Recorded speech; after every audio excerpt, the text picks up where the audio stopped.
Welcome back, everyone. We hope you found the first segment of this masterclass helpful.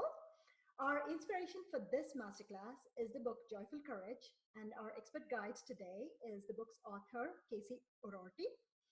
In this segment of this masterclass, we are going to look at a practice to help us get off and stay off our emotional freight trains.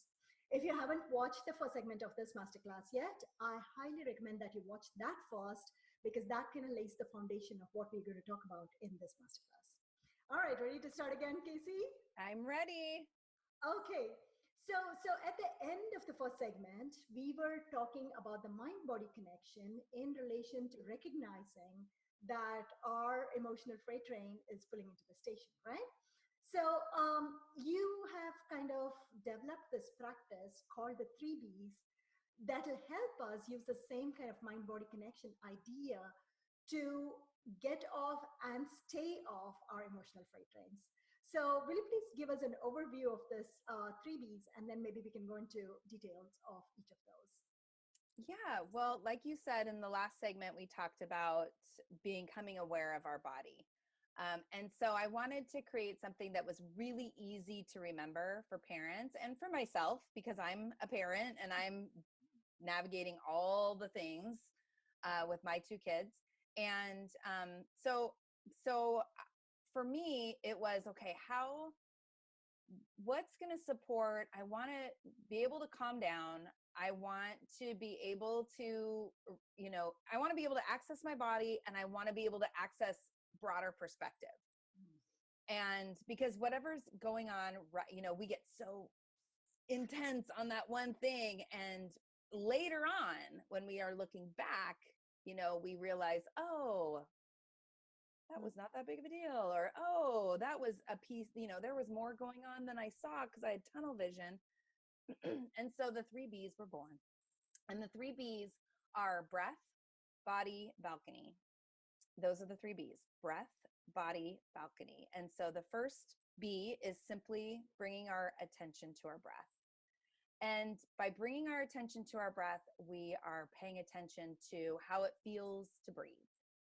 And the really interesting thing that happens is anytime I say, and I start all my coaching calls with this, I'll say, okay, let's bring our attention to our breath. And immediately the quality of breathing is better, right? We're just allowing ourselves to take these really nourishing inhales and really full, expansive exhales.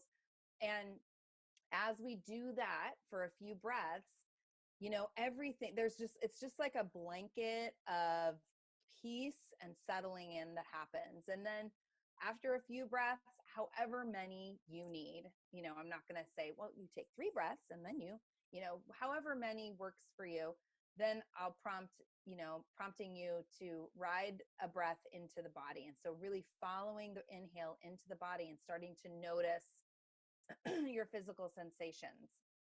Sometimes this could be a head to toe body scan, or it might just be like, where am I tense? Where am I tight right now? And using the breath to kind of loosen it up, maybe a little bit of movement, with the goal of noticing and releasing some of that tension. Now, sometimes we might go into it and realize, like, yeah, my shoulders are really tense and I can't really let it go. And then the conversation becomes, oh, I'm doing this wrong. I'm failing. Like, no, that's not what this is about. This isn't a judgment on how good you are at breathing and paying attention to your body. It's just like, it might sound like, oh, wow, there's a lot of tension in my shoulders and it's hard for me to let go of it. Interesting. I'm going to keep moving through my body, right? So I don't want anyone to hear this and think that if you can't release the tension, that somehow this isn't for you. This is for everyone.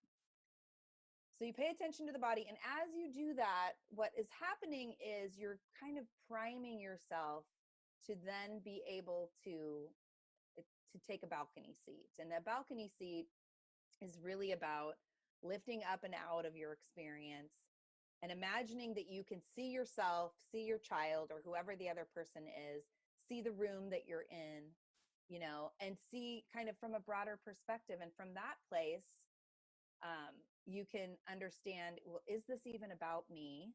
Because we're really good at making everything about us, right? Is this about me? Is my child hungry, angry, lonely, tired right now?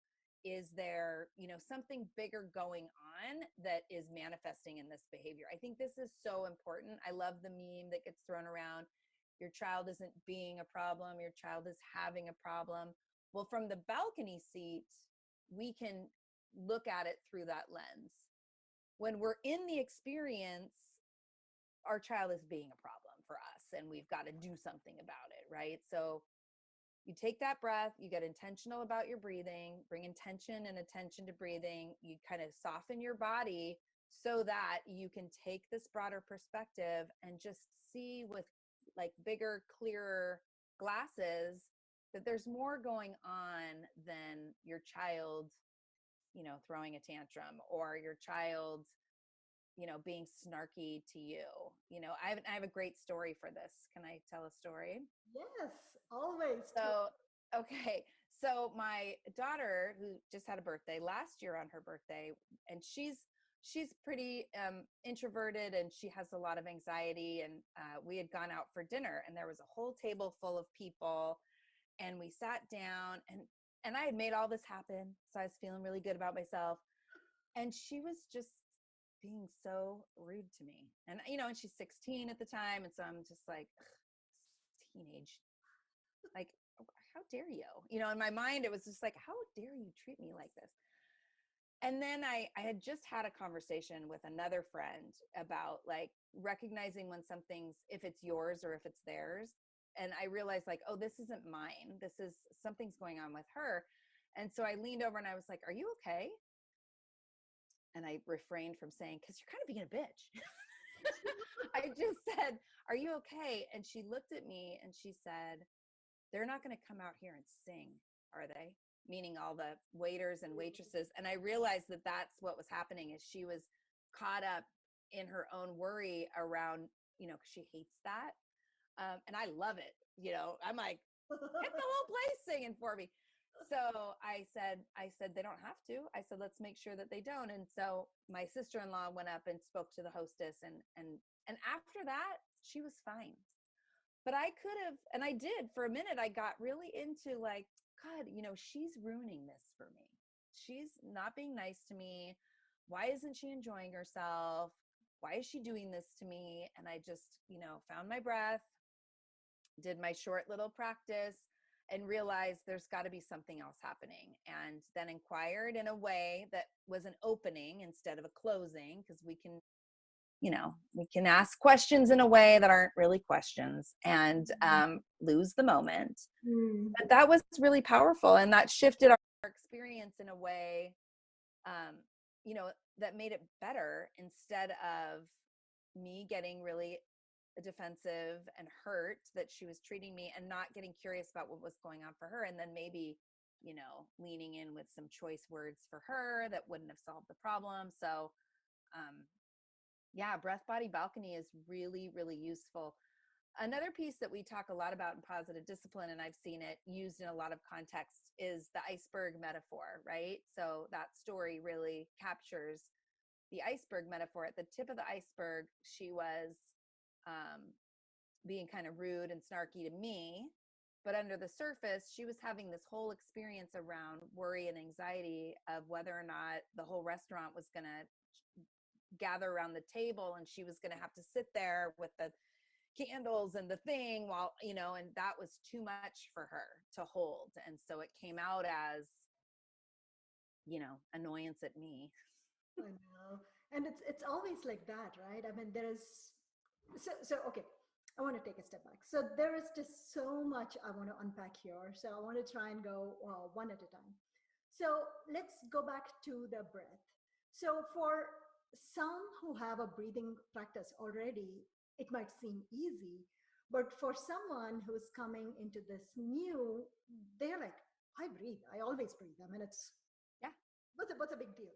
So, do you mind walking us through an exercise, maybe a breathing exercise or something like that, to Sure. help everyone internalize this? Yeah, yeah. And there's so many resources too. I mean, there's tons of apps and things that can support. But I'm happy to, yeah, I'm happy to guide just through, and it's easy. Like, people, do not overthink this. Okay. Don't overthink it. It's literally just breathing, but it's breathing without doing anything else, because you're right. We're always breathing or we'd be dead. Right. So yes, it's true, but we're not always paying attention to our breath. And so that's really my invitation, is to pay attention to your breath. So wherever you are, I just invite you to, I just invite you to notice the next inhale, right? So taking an inhale in, and notice how it feels going through your nose or through your mouth and down your throat. Is it cool? Is it hot? Does it fill your chest? Does it make it down to your belly? And then as you exhale, notice the same thing. How does it feel? Does it feel cool or hot? Does it make a sound? So just noticing, just taking some breaths and noticing the physical sensations of breathing. And you can do this with your eyes open or closed.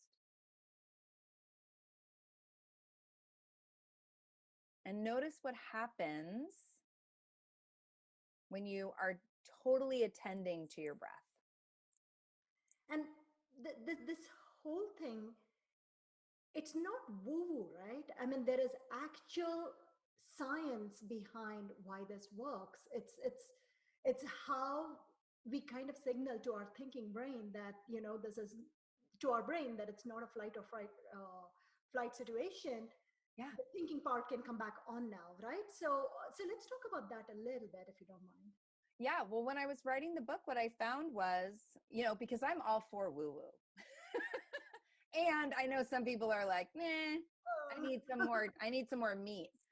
And what I found out was, when we inhale, our heart rate goes up, and when we exhale, our heart rate goes down. So if we're already in a heightened state, so when we're not in the practice, when we're actually like in the big moment, if we can, and we're just like, oh, okay, I'm going to do that thing, breathing in for a count of 2 or 3, and then breathing out for a count of 4 or 5. If our exhales are longer than our inhales, our heart rate will go down. I thought that was pretty cool. I cannot cite my source, but I actually do that intentionally now. It's like I try to breathe out for longer anytime I can when I'm feeling, and it right. helps. Right. It calms the nervous system. I mean, that's really what we're doing. That's what gets triggered. That's what really comes online when we're in fight or flight, is the nervous system is just like, all right, let's go.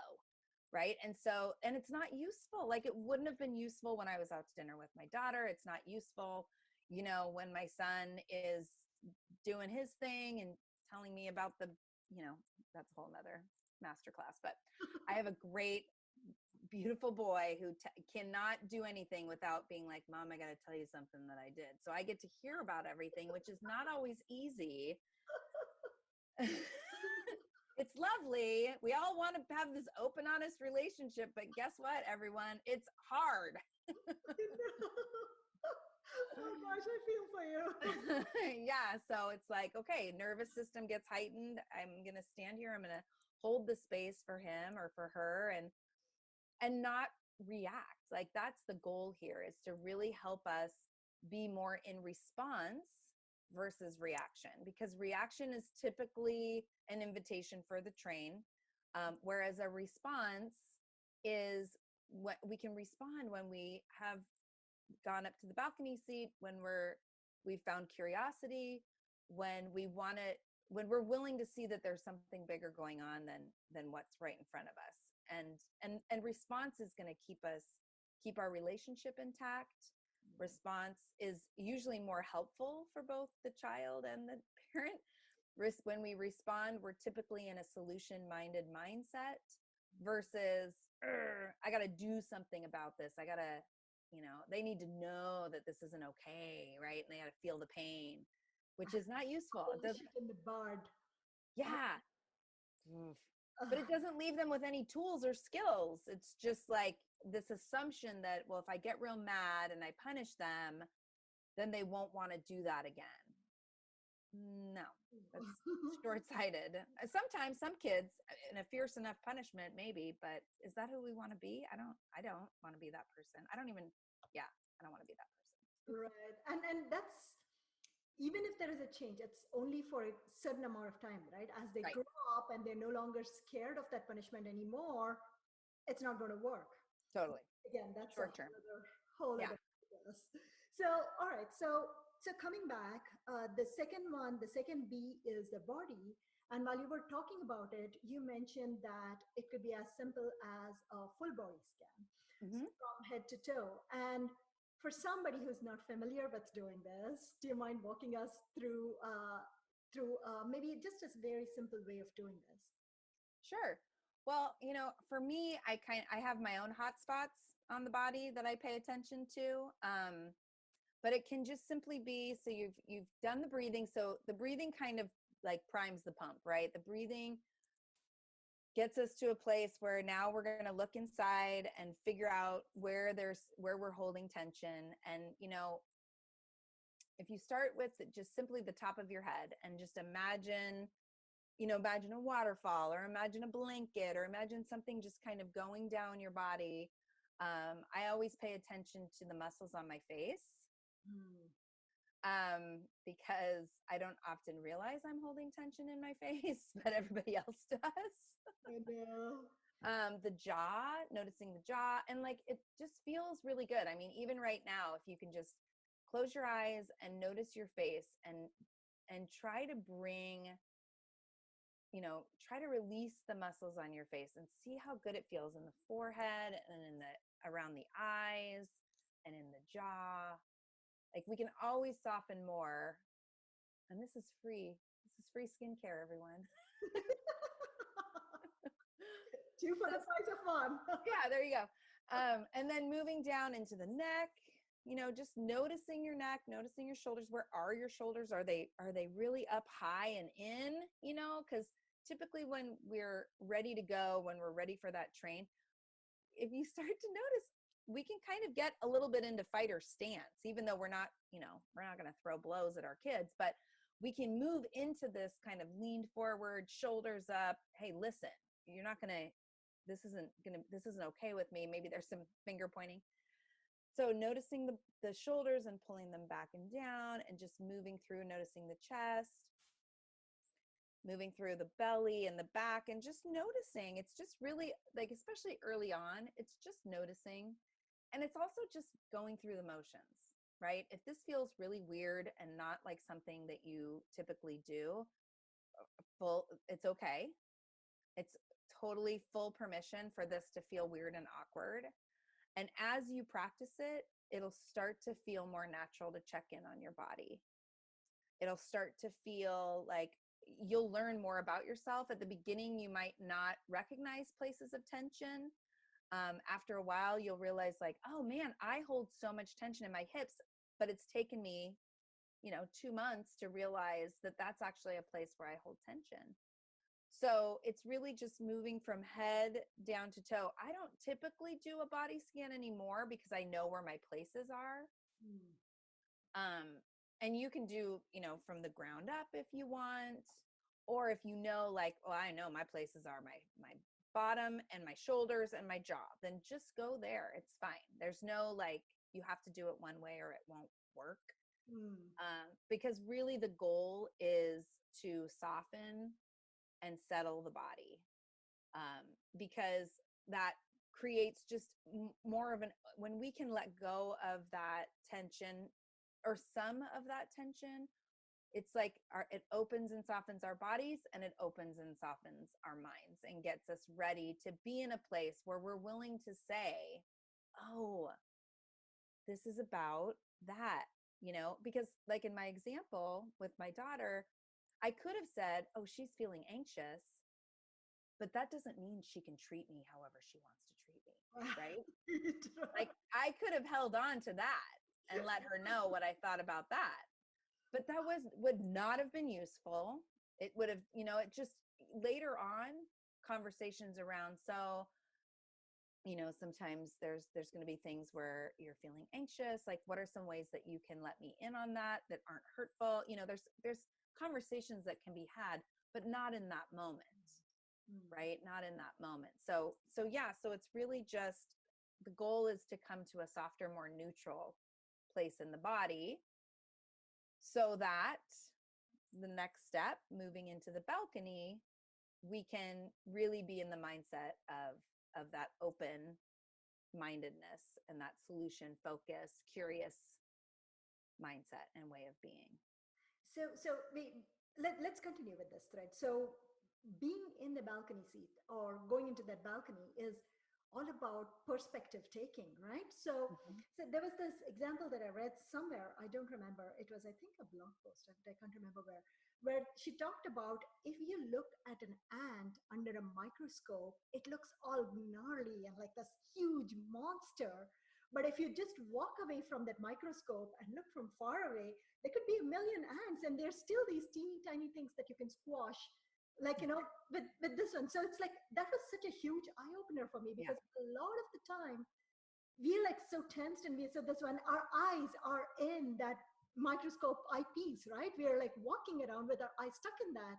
But if we can just take ourselves out and put ourselves in that balcony. So Yeah. give us a few more tips. So you brought up a lot of things. So one of the things was, you you might not even recognize unless you pull yourself really out. Like, let's go back to your daughter's story. So if you hadn't paid attention, you might not have even realized that it was the anxiety. You might just have thought of it as rudeness. Hmm. The next step would have been, it's like, so what if she's anxious? She still can't treat me that way. So Hmm. it takes multiple levels of kind of perspective taking to pull ourselves out of this, right? And it's at this point, we are talking ourselves out of it, but only because our mind and our body has been calmed down. So talk to us a little more about this perspective taking.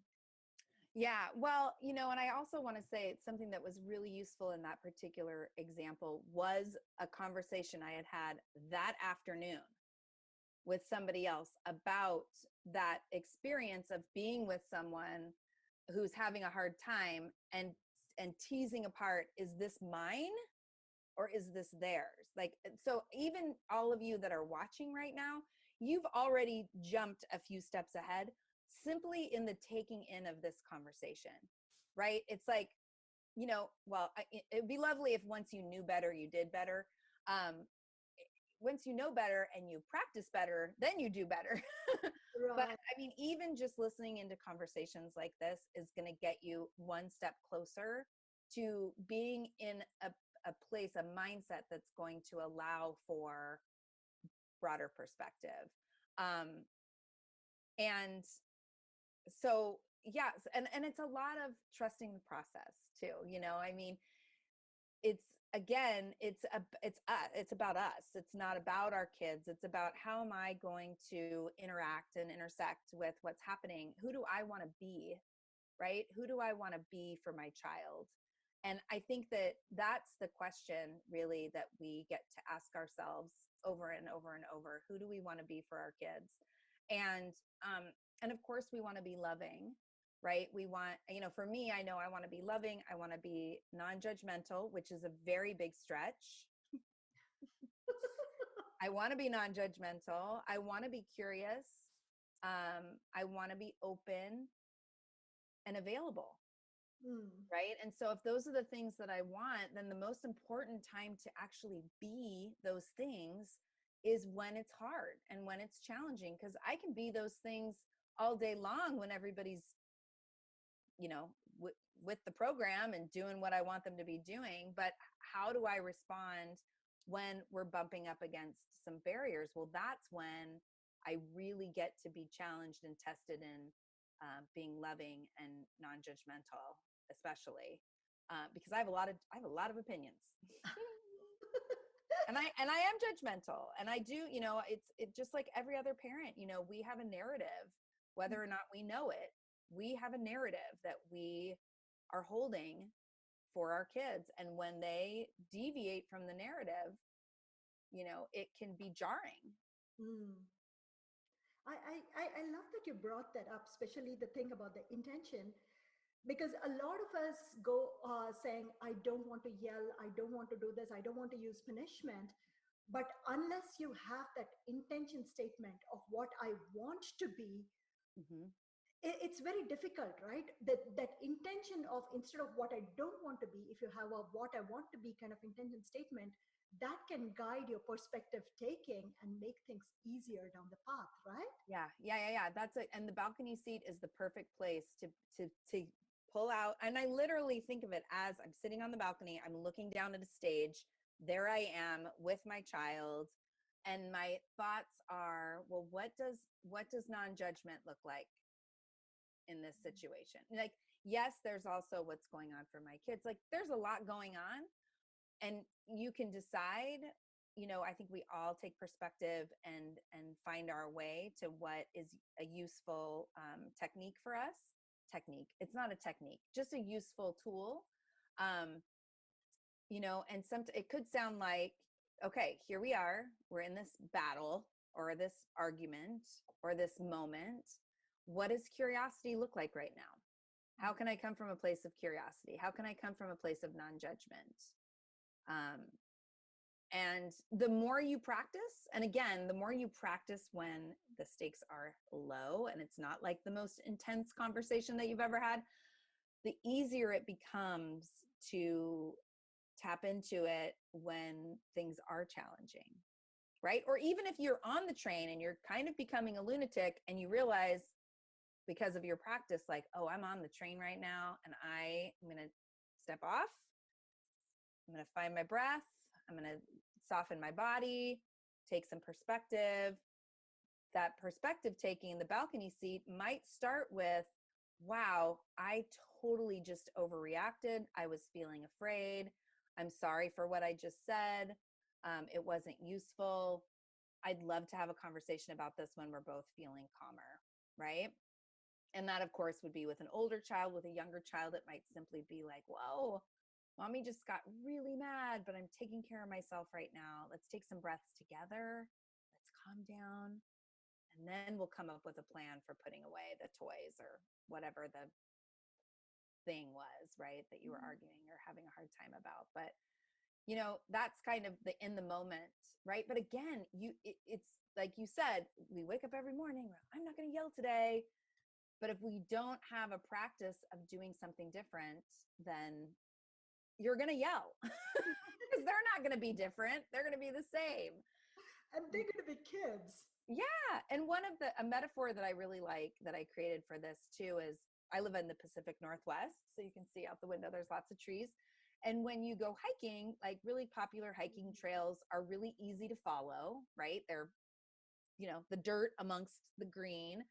And if you look around, you notice that there's game trails, the trails that the deer take, and they're just slight indents in the forest. And if everyone decided, if you decided I'm going to take the game trail instead of the established trail, it's going to be really hard. Like, you're going to need a machete, you're going to trip and fall. There's like obstacles that you won't be able to see. But if everybody kept taking the game trail, slowly it would get worn down and it would be really easy to follow, and the other path would be grown over.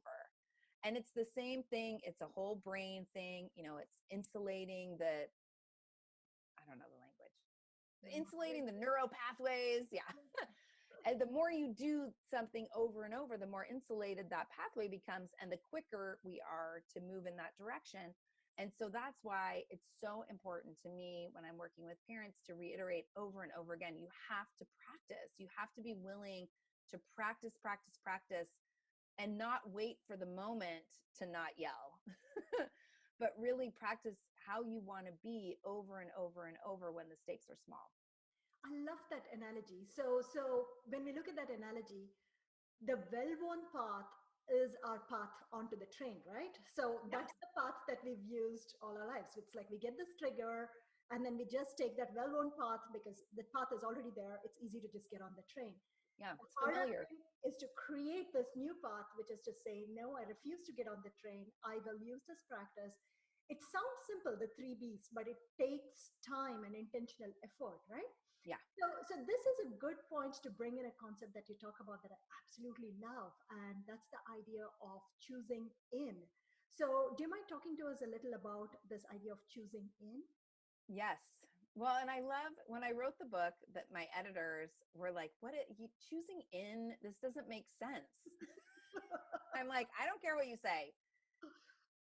It's a choosing in, and it's choosing into being, everybody who's watching this conference, right? You're watching this conference because either, this is absolutely who you are as a parent, or perhaps this is absolutely who you want to be as a parent.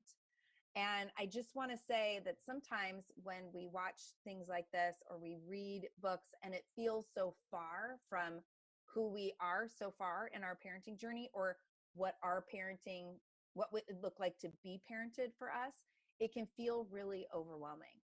And so you can do it. I'm here to encourage you, because this is for everyone. And it's not, you don't have to change your personality. I know some people are like, well, I'm too sarcastic for that positive parenting stuff. And no, you don't. It's okay. You can be sarcastic. You just don't have to be hurtful, And so choosing in is really like making a declaration of, this is what I'm going to do. And in that moment of like, oh God, I am so pissed right now. Deciding like, oh, here I am. I'm in that place that I've just listened to that conversation about. The freight train's arrived. Am I willing to try something different? And that's what choosing in is it's just like, you can talk the talk. You can say in the morning that you don't want to yell. You can talk about who you want to be as a parent. But in the moment when you have the opportunity to be different, are you choosing into being different? And are you choosing into letting go? Like there's also a choosing in, but it's also, because if we're choosing into being in relationship and to being emotionally regulated, we're also letting go of this false sense, I think, of control that getting big and loud and angry gives us, right? So it's a little bit of it's kind of an unstable territory in the beginning, and trusting the process is really key in these moments, because you just have to know that you can get to the same destination, right? Whether you're a screaming, yelling person who then has to, make things right and clean up their mess, or if you maintain relationship, get really curious, look for solutions, you can arrive, semi same destination, right? But do you want to get there, feeling really good about how you showed up, or do you want to get there and add on to the feelings of guilt and shame that we as parents are already carrying around? Not to mention, do you want your kids to get there feeling loved and secure, or do you want them to get there because you just terrified them? We have a choice. We always have a choice. And I just really encourage parents to listen to all these interviews that you're doing and really deciding to be in the practice of them and choosing to embody what they're learning, even though it's going to feel uncomfortable and wobbly and weird at first. Right, right. So all this adds up to this lovely idea of joyful courage, right? That's the overarching philosophy that guides you and your community and this book. So talk to us a little about that. Well, it's funny because years ago, when I picked that name for my business, I had the longest list of names for my business. And every single combination of every single word was taken. And it was really annoying. And then I really liked the word courage, because I think that, well, it's so funny because I'm laughing. When was this? This was probably like 7 or 8 years ago. So I did not have teenagers. I did not know how perfect the phrase joyful courage was for me back then. But it takes a lot of courage. And especially, as I just said, about choosing in, if you are trying something new and different that feels good in your heart and the people around you aren't, it's going to require a lot of courage for you to trust that you're doing the right thing for you. I think anytime we're trusting the process, we're stepping into courage. I think that anytime we're willing to be in the uncertainty, that requires courage. I mean, my courage bucket has been overflowing for the last 6 months with some of the things that we've been dealing with. But yeah, so courage really to me is stepping into our best selves. It's it's choosing in those times that are so hard to choose into, those times where all we want to do is scream because we cannot believe what is happening in front of us, right? So courage is being our best self. Joy is really about it's kind of an oxymoron, right? Joyful courage. But joy is really about being in celebration, right? Being in celebration of those opportunities to be courageous, being in celebration even when, and I do this to my clients all the time when they talk about, oh my gosh, and I didn't do what I was supposed to do and blah, blah, blah. And I say, you know what I'm celebrating? I'm celebrating that you are aware enough to recognize that you could have handled that situation differently, right? Because how many people on the planet are in such automatic pilot that they don't even question the way that they're reacting to the world. So joyful courage is really about being in celebration of all the opportunities that life gives us to show up as our best selves, even when it's hard to do. Oh, I love that. So, on that lovely note, we will end this segment of our Managing Our Emotions Masterclass with our expert guide, Casey O'Rourke, inspired by her lovely book, Joyful Courage. So, I hope we have given you a lot of ideas to think about and a lot of tools to explore. If you want to go into this a little more, I highly encourage grabbing a copy of her book, The Joyful Courage. It should be available by now in all bookstores, libraries, anywhere you get your books. Mhm. Is it available in an audio version also, Casey? Yes, it is. It Okay. is. So whatever form you consume your books, it should be available by now. And So, it's short. It's short. It's a short read, people. So I don't know about you, but I have a lot of parenting books that I make about halfway through, and then I just kind of run out of steam. My book's really short and it's very narrative. So it's an easy read. And I think the audiobook is maybe like 4.5 hours long. So And, yeah. and I love that, especially for us parents, stories matter a lot, right? To connect, to link, to kind of internalize. I like how many stories you pulled in from your community.